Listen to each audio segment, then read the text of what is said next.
Good afternoon, Xbox Nation. Welcome to today's very special Xbox One-on-One. I have been allotted an incredible opportunity. Today, I'm going to be sitting down with Simon Vickers, who is the games director, and Anais, who is the community developer on the new Xbox exclusive launching hopefully very soon. Second Extinction, which you see playing in the background. So let me introduce them. Simon, welcome to today's conversation. It is an absolute honor to be here with you. Hi, thank you very much. It's a pleasure to be here. Well, thank you again. I definitely appreciate you taking the time. And Anais, thank you for being here. You're going to be telling us about, all the hard work that you've been doing with setting up how big this community I'm expecting it to be. How are you feeling? I'm feeling great. Thank you for having us. It's going to be fun. Yes. I mean, listen, look, here's the thing. When you get a chance to see these games, and that's the thing that's interesting. This was first shown to the Xbox gaming community during the May 7th event of 2020. And we got a chance to, you guys got center stage because this made a big splash with a lot of gamers, specifically with me, because this is, Left 4 Dead meets Turok. Dinosaur Hunter, and it just looks like it's an absolute blast. But you know what, we had set up some questions, so I want to get into the first question, and obviously either of you can take it.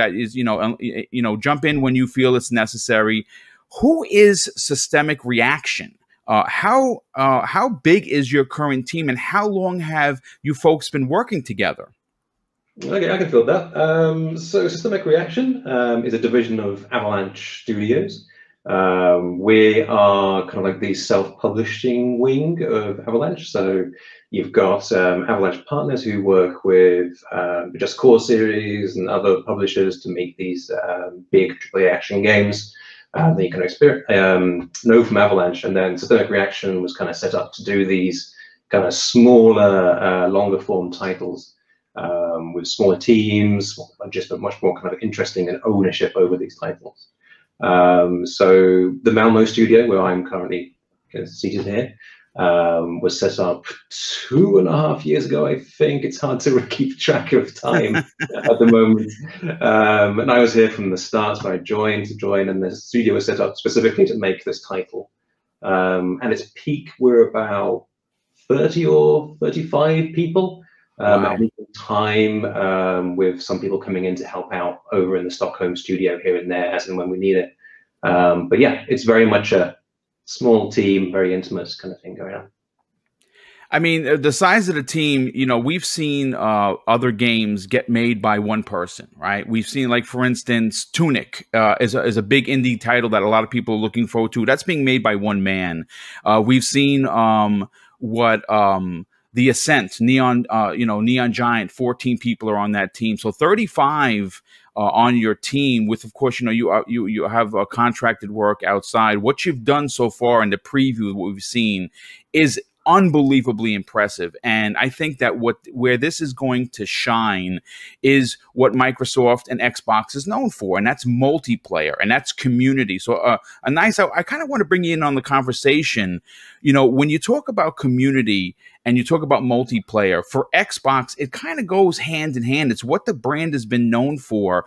What have you been doing behind the scenes to help the community aspect of this incredible looking title?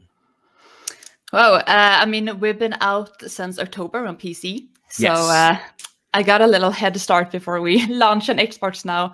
And we've been doing a lot of work on Discord to actually add on some challenges, find players to play with, and just bring everybody together. And since we're going to preview and are in early access, it's just the perfect time for the community to speak their minds, give us feedback, tell us what they want to see more of or less of. So I really try to make it as easy as possible for the community to bring us those thoughts. So polls and feedback channels that are easy to read and to respond to. Nice. Well, listen, it sounds interesting on what you guys have been up to, specifically when you start talking about the community, because again, multiplayer is so important to games like this, because I have friends across the world, and I think that is what really is amazing about titles like this. It does bring people together, and I think this game is going to do so well on Xbox. I can't even begin to tell you, but I kind of want to just go to the next question, if you guys are okay with that. I think many people in the community want to know exactly what is Second Extinction, and how did the team decide on 3-player co-op, in a first-person shooter with dinosaurs? I mean, again, it's 2 different genres that seem to work good, like peanut butter and chocolate. Absolutely. Yeah, I mean, you kind of hit the nail on the head, really. Second Extinction is a 3-player co-op adventure where you shoot dinosaurs in the face, and those faces explode in very satisfactory ways. Yeah, I mean, that was largely the pitch that we were kind of given. It was a very high concept. Like, we just want people to have fun, jump in with their buddies, shoot some dinosaurs, and have a great time doing it. And that was largely kind of how do we shape that into a game and experience, and that's what Extinction is here, really. Thanks. I mean, look, I'll say this. We're watching the video that you were so kind enough as to provide about the development and some of the dinosaur characters that we're going to be going up against. Anais, for you seeing the community, how have they responded with in the preview that you've already gotten on Steam? Because we know that you launched in October. How was the reception there? The reception from the community when we launched? Yes. Yes. Well, it was a great, awesome peak, and a lot of people jumped into it. We're obviously pre a full launch, so there's still a lot more content to come. But what we have out right now is being enjoyed and played a lot. So it's doing very well on Steam for you guys. It depends on what you compare to. I mean, we can't compare to a full launch. We're still in early access, so it's growing, which is the best part. I mean, look, I'm going to say this. Like I said, I think what you have here is something really special. It really does. Again, when you look at games like Left 4 Dead, you look like games like Back 4 Blood, which is launching in October later this year. The community, just the gaming community, love titles like this because everyone loves playing online. Everyone loves playing with their friends. And this really does have so much to offer. And we're just at the tip of the iceberg. I obviously can't wait to see when it actually launches on Xbox. But here's my next question for you guys. Like, we know that you're shooting dinosaurs, right? We know that it's a first-person shooter. It's fast. It's vicious. There's blood flying all over the place. But what Simon, I want to go to you next on this, if that's okay. Absolutely. What is the story and the plot behind Second Extinction? Because in a lot of the preview videos that I've seen, someone is talking to you in your ear. So you're obviously being sent down on a mission that you have to complete.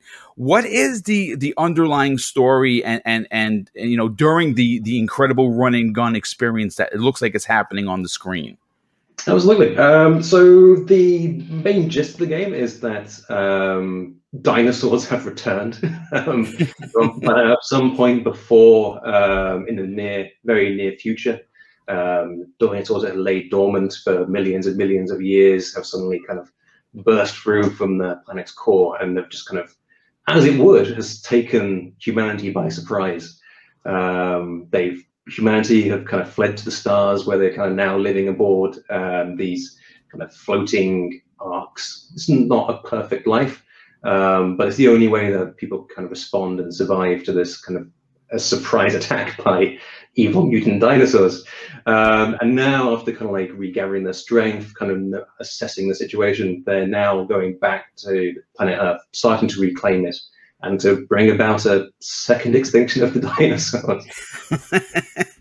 I mean, it sounds most guys who enjoy, or not even just guys, I think gamers, because there's plenty of of gamers across the world that appreciate zombies. Zombies have been done to death, but you don't see a lot of dinosaurs being shot in the face, like you said. I mean, I'm just using your words, and man, it does look like it's going to be a blast to play again, especially with your friends.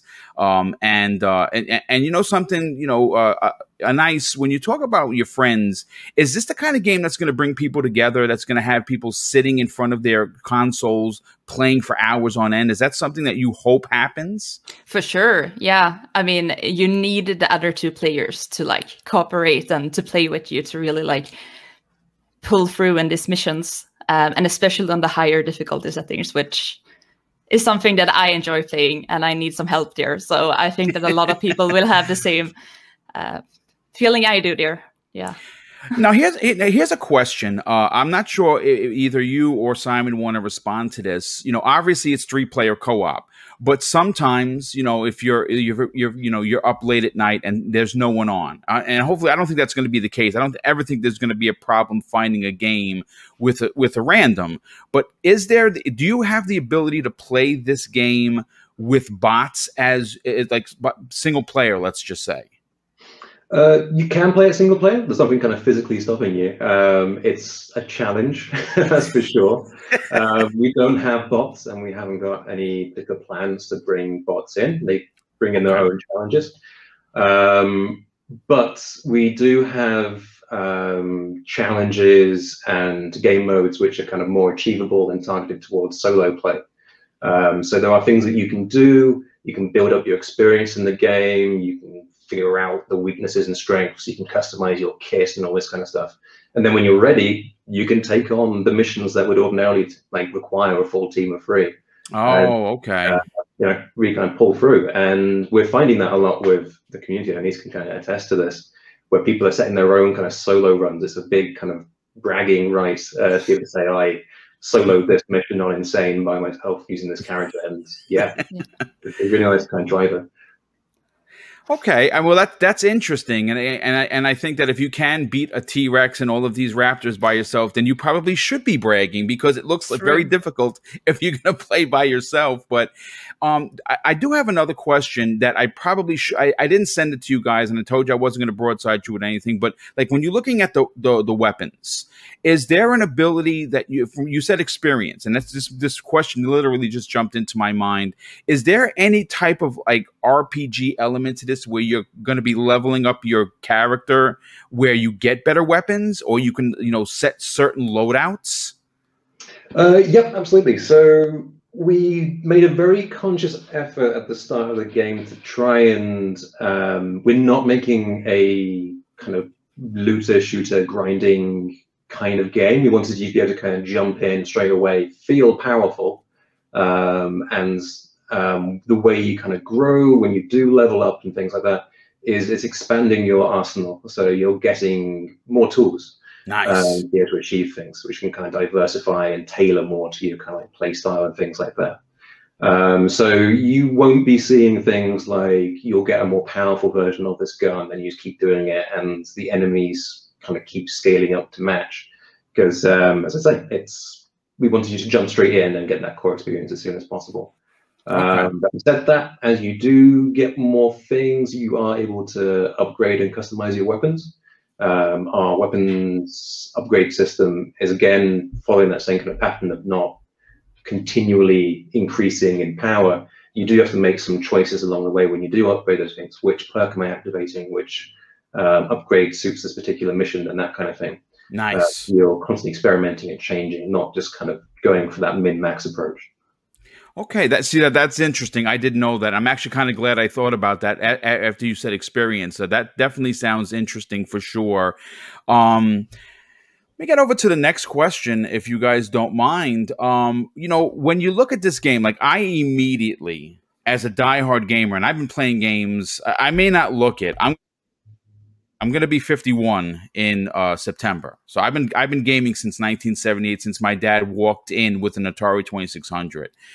And it really doesn't matter. For me, I'm multi-console. I play on everything. I don't really play on PC. It's just not my bag. I like the console experience. But seeing this game, I immediately thought of Left 4 Dead. And of course, being a big fan of N64, I thought of Turok, Dinosaur Hunter. What were the team's inspirations on making Second Extinction? Were there any particular games that you said, listen, I love this game and I somehow got to get this into this new title? Ooh, it's a good question. I think it is very obvious to bring up Left 4 Dead, but I think it's very much a kind of comparison with things like if you've got Space Marines and you bring up Alien and Aliens. It was like, you know, it's like it's the originator of this kind of game, the co-op thing. Same with like, you know, GTA clones. They're now open world, right? I think we're at that point where co-op kind of horde shooters and things like that have become their own beasts and they can differentiate themselves. And mostly the biggest inspiration when people joined the team, we built the team from scratch for this game. People wanted to make a game about dinosaurs. That was their biggest kind of thing. It's like, and that comes with a lot of like influences outside of other games. It's like the thing people like about dinosaurs comes from many different places, right? It's just, you know, Jurassic Park and things like that is an obvious one, but there's other ways of approaching it. So yeah, we didn't consciously try and go, this is just X game with dinosaurs. It was very much, what is Second Extinction? What is a dinosaur co-op game? And obviously with a team of our size, people are managed to kind of have their own tastes impact the game. So we've got people who play Monster Hunter, we've got people who play quirky little indie titles, which you start to see little bits and pieces kind of creeping in there and things like that. So it really is just kind of like an amalgamation of the team's tastes and kind of passion for dinosaurs, really. Well, I mean, you know what? Now that we're on to you know, the actual the game, which is why you guys are here, and I want to thank you so much again. This is a big deal for me because this is one of the games that when I saw it in May, immediately said, I have to play this. I cannot wait to play this with people from the community, you know, my people on my friends list, which is in the hundreds. This is a game I can see sitting down and playing for hours. Can you talk about, because, you know, we've seen the T-Rex, you know, we've seen the Triceratops, we've seen the Raptors. How many different dinosaurs are we gonna meet? And have you held some of the really big ones, like that you haven't shown secret, that you can't talk about, but potentially could at least maybe hint that we're in for some big horrors? I mean, if we haven't told them we're holding them back, then, you know, we're going to keep holding them back. But, yeah, maybe. You know, never. Okay, that's fair enough. That's fair enough. If I was closest to the webcam, I'd do a wink to camera, but yeah. Well, you know, that's, you know what, that's actually good enough. You know, I if it's okay, guys, I'd like to move on to the next question. You know, one of the things that, as an Xbox preferred gamer, like, I support all the consoles, but I really enjoy Xbox for a lot of reasons: the achievements, my friends list, ease of access, the controller. I love using the Elite 2 controller. One of the things that a lot of folks don't talk about is the ID at Xbox program. And what I love about what Chris Charla has done is turning the spotlight on the indie development community. And it really is a community that has an unbelievable amount to offer. Some of you know, the biggest games have come in the smallest of packages, and that's what I absolutely love. That's why doing these one-on-ones with, you know, folks like yourself from the indie community and like Joe from Song of Iron is a real treat for me, because I get a chance to not only, because I'm not a developer, I'm just a podcaster, but to get to talk to you and find out the, you know, behind the scenes stuff is ultra important. I mean, if you look at what ID at Xbox has done for some of the smaller games, we can go as far back as Summer of Arcade, for instance, and they had titles that are revered by many as industry changing, like Limbo and Bastion and Shadow Complex. One of my personal favorites from that Summer of Arcade series that lasted about 5 years was Dust, an Elysian Tale, and A Brothers, A Tale of Two Sons. For you and your team, how exciting is it to bring Second Extinction to the millions of Xbox gamers through the ID at Xbox program? Anais, it sounds like a community thing, is there? Yeah, I mean, it's amazing just to get so many eyes on the game. And like I said before, like what we want right now is feedback and help from the community to just make this the best game it can be. And the more eyes, the more players out there, the more feedback we get. And that is really what I'm at least looking forward to the most. Absolutely. I mean, as you say, we were announced by Microsoft as part of that kind of launch lineup thing. So to be able to kind of like come back to that audience that's kind of like gave us that exposure in the first place, it just kind of feels right to be able to do that, especially at this point where we are in the preview program. Just having people involved in the development of it, as many people as possible. Yeah, it's really cool.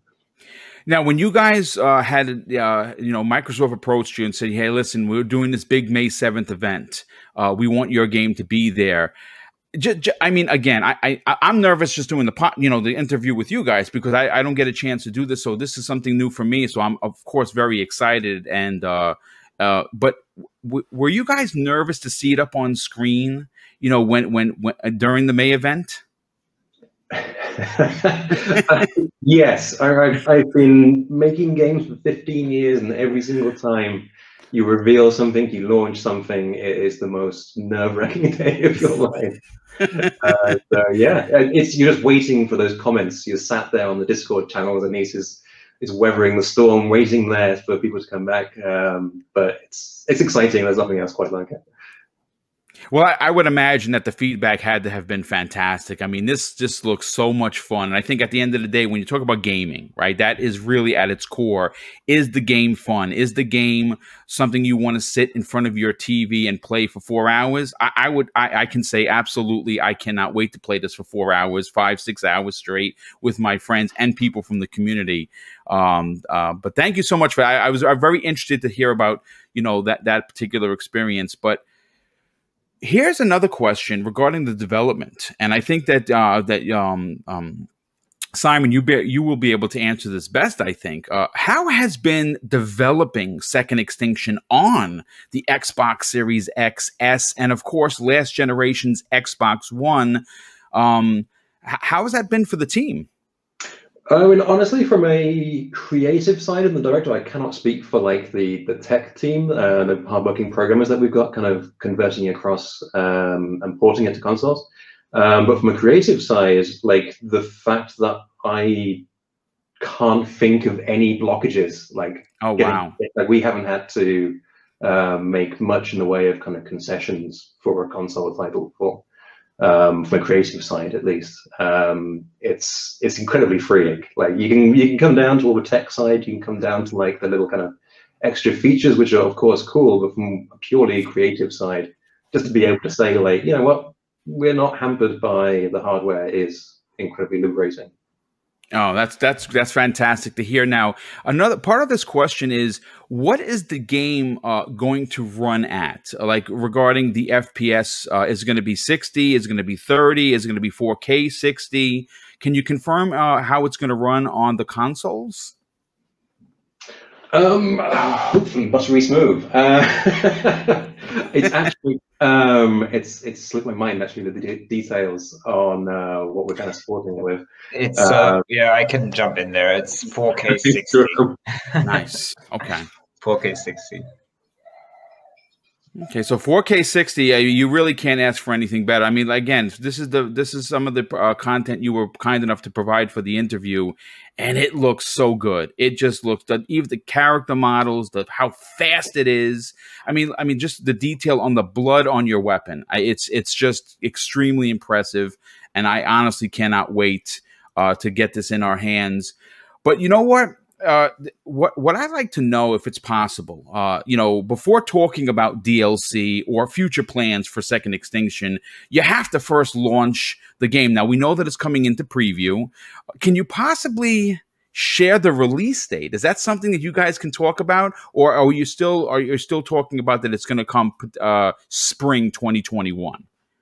I'm afraid we can't really commit to it. We want to make the most of the preview kind of program. Okay. You know, So we want it to be ready when it's ready. Okay, excellent. We're only going to know that when players kind of tell us to a large degree. We've got a idealized kind of roadmap laying ahead of us, which is like what we're planning to do. But just the joy of having the game out there, being able to kind of see people playing it and reacting to it, means that we have to be flexible. We can shuffle things around. We can scrap things. We can bring new things in and just kind of adjust. And obviously that kind of, means we can't be beholden to the dates too much. Okay, I mean, I would imagine that and my next question is going to be talking about, why that's difficult. But Anais, if you don't mind, I'd love to bring you back into the conversation.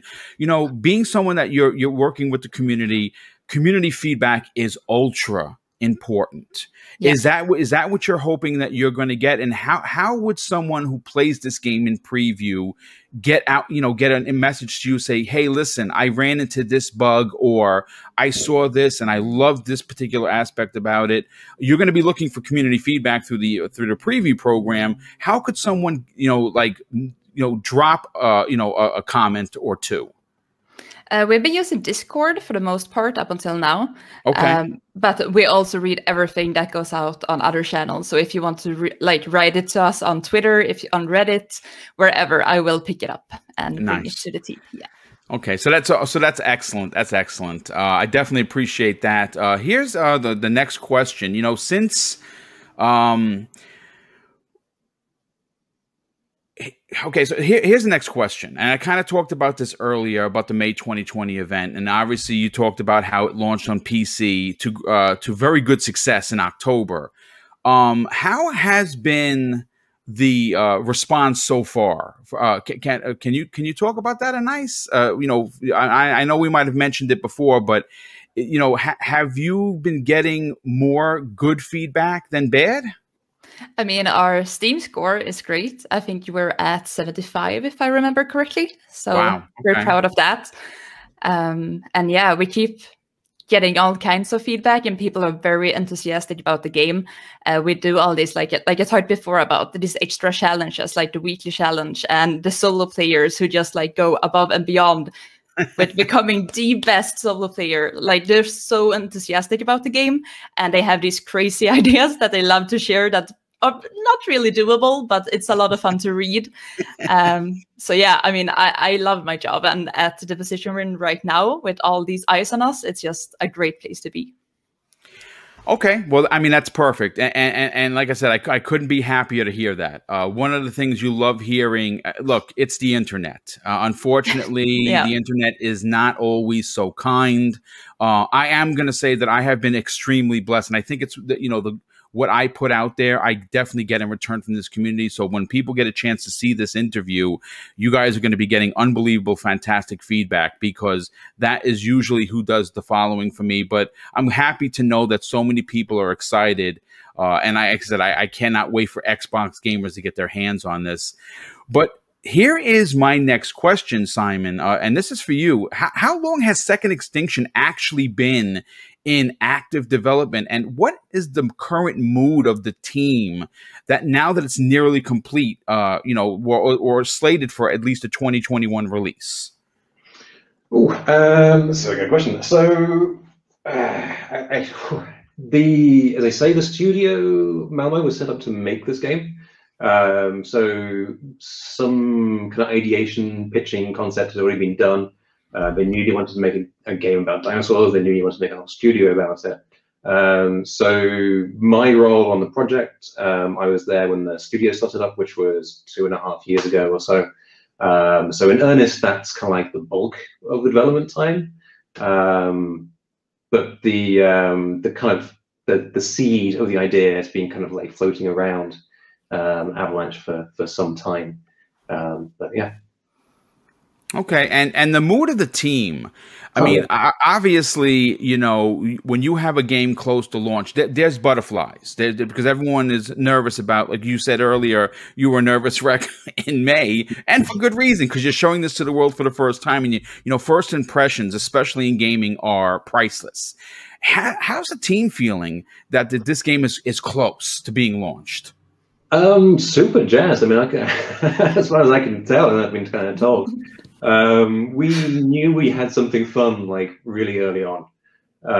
Like it didn't take long for us to get like just a basic dinosaur into the game, shooting said dinosaur, and then going, this is fun, right?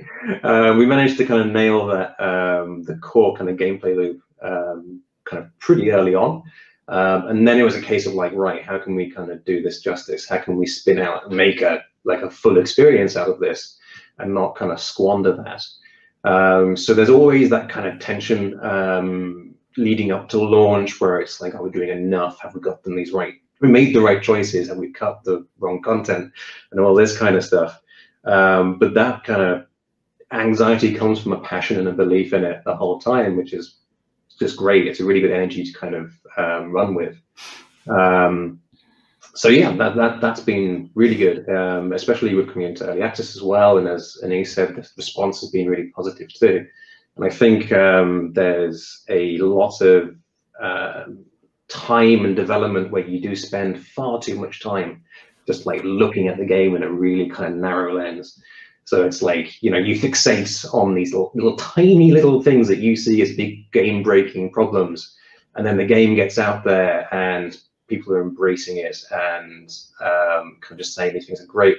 No one mentions that tiny little thing that you were obsessing over for months.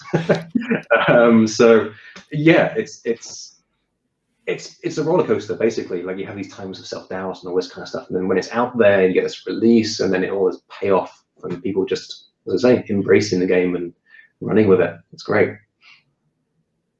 I mean, again, I'm watching the footage, and this is something you've seen a million times, and I honestly am so jazzed for this. More importantly, for you.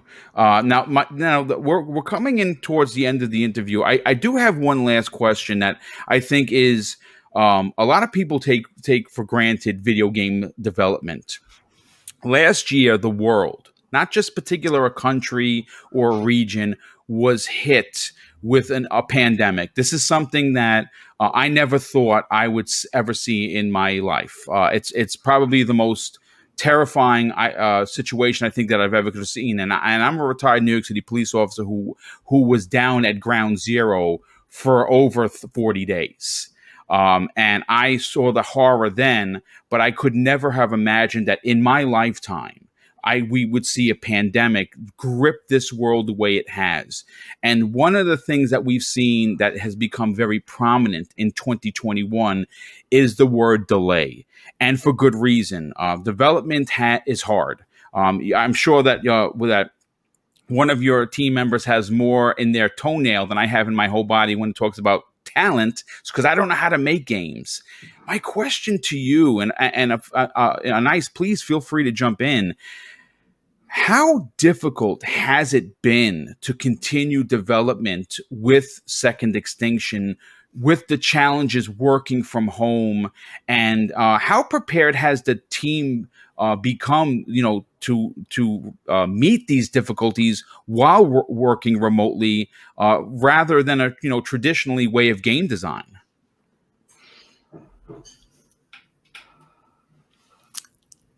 Anais, yeah. Okay, sure. Yeah, I started, I think, like 3 weeks before everybody started working from home. Okay. So that was a very special experience. And working with community, I'm not just representing the game to this community, but I'm representing the community to the developers. Right. So getting to know the developers is a very essential part in like knowing who to speak to and just being in the loop, I guess. So that was the hardest for me, to get to know everybody and know who to talk to and where to go, pretty much. But yeah, we solved it.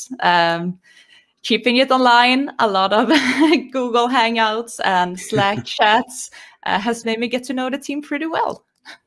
Right. Well, yeah. I mean, obviously, that's super important because you are the go-between, and like you said, between the game and the developing team and the community, and vice versa. Super important. Simon, can you elaborate on the question at all? How difficult has it been? Yeah, so it's been difficult. I'm not gonna lie on that front. Avalanche has been absolutely fantastic in terms of supporting us. I think it went from, there were just kind of those initial reports of numbers coming in and things like that, and you'd start to kind of worry, but it seemed very far away. And then suddenly it was the next day, everyone's working from home. They got a cycle courier to cycle around the city, bringing our PCs to our doors. We were set up working from home with like half a day's disruption. So when it comes to like support and just kind of logistics of things, I couldn't have asked for anything better, really. Like, making the best of a terrible situation. But then the actual kind of day-to-day making of a game, so much of development, design, directing is about communication, having people that you can just kind of walk up to, have a conversation. You know, like someone tries something out and goes, "Can you try this out?" Straight away, that immediacy, you can just walk across, grab their controller, give them little bits of feedback, and then it'll be done, you know, and submitted. Those kind of things just take so much more time now. And it becomes more a case of we're always trying to look after the well-being of our kind of staff as well. Of course. You know, there's a lot of stories out there of game development being quite intensive in hours and things like that. As soon as people aren't visible, you don't know how they're coping with the thing that's kind of going on and things like that. So you do need to take more time to be aware of everyone's kind of well-being, checking in on people as well. So it becomes very much a, you're not just making the game, you're also kind of looking after your team too, which takes its kind of toll. So it's been difficult, much more difficult, but it happened for us at quite a less painful point, right? So we'd been in development for some time. We'd got to the point where we'd figured out what the game was, and we had as smooth a kind of plan as you get in game development. We knew what we were making. We just needed to make it, essentially. And part of the mentality of the team is that people have ownership over the things they're doing. They're not waiting for me, basically, as a director, to kind of like tell them exactly what to do all the time. People kind of run with things. It's very much a team effort. So people could work in those kind of like little isolated pockets quite well and self-sufficiently, and yeah, get through to the end. I think it would be much harder if we were at a much earlier point in development. So yeah, that's that's the experience, really, in a nutshell. Well, I certainly appreciate you both being here. I certainly appreciate you sharing your thoughts. Again, this has been an incredible interview. I hope that you're going to get a chance to, you know, get tremendous amounts of positive feedback, and I think that it is. I mean, just on what you were able to send me, the game already looks so polished that I think, again, I said this before and I'll say it again, I really believe you have something special here. I think this is a game that we're going to be talking about at the end of the year when you start hearing, you know, what was your biggest surprises of 2021 regarding gaming? What was your favorite game that you played with your friends? I think that this is going to be at the top of the list for so many reasons, and more so than just shooting a dinosaur in the face. I think there is so much here. Just looking at some of the weapons and some of the perks and some like, for instance, he threw the flare to get the T-Rex to look at it and then call down a strike from space. I mean, wow. Who would not want to do that and be able to say, yes, I just did that? So I'm very excited for you guys. I'm very excited for your team. I honestly cannot thank you enough for taking 40 minutes of your time, of your day, to be here with me and talk about your game. Before we do, we get everyone out of here. How could people follow Second Extinction and get more information on when it's releasing on Xbox? Because I'm going to be talking about it on my shows, like I do many of the indie community's titles. But if you didn't follow me, for instance, weren't subscribed to Mr. Boomstick XL and Double Barrel Gaming, where could people reach out to you? And of course, we'll be a gentleman here, and we'll start with Anais. Where could people reach out to you? Twitter, for sure, is one of our major platforms. So there you will see the news first. We're also active on Reddit and Discord. And you can go to our website and sign up for the newsletter. And you will also receive some awesome cosmetics in Second Extinction. So I do recommend that. And you will get a little email when it's time. Oh, that is awesome. Well, thank you so much for that information. And Simon, if people want to reach out to you and hopefully, give you a positive comment, because obviously you're on social media, where can people reach out to you on Twitter? So I am on Twitter at SmoothFloat, at SmoothFloat. That's my Twitter handle. I welcome people to follow me. I can't promise it will be all game development. I like cute pictures of cats and things like that, and like showing them. But I always welcome people asking me questions about game development and things like that. So please join me. Well, thank you once again for being here. And of course, I want to thank Jerome, who's in the background. He has been in contact with me. I know that I must have been a real pain in the rear, because I looked at how many emails I've sent him and he sent me, and it's like in the 20 something. So sorry for that, Jerome. Well, you've been fantastic. And I really, once again, thank you folks for being here. I am absolutely honored, and I cannot wait to play Second Extinction later this year. Listen, again, thank you for being here, and everyone, enjoy the rest of your day. Thank you for tuning in to another episode of Xbox One-on-One.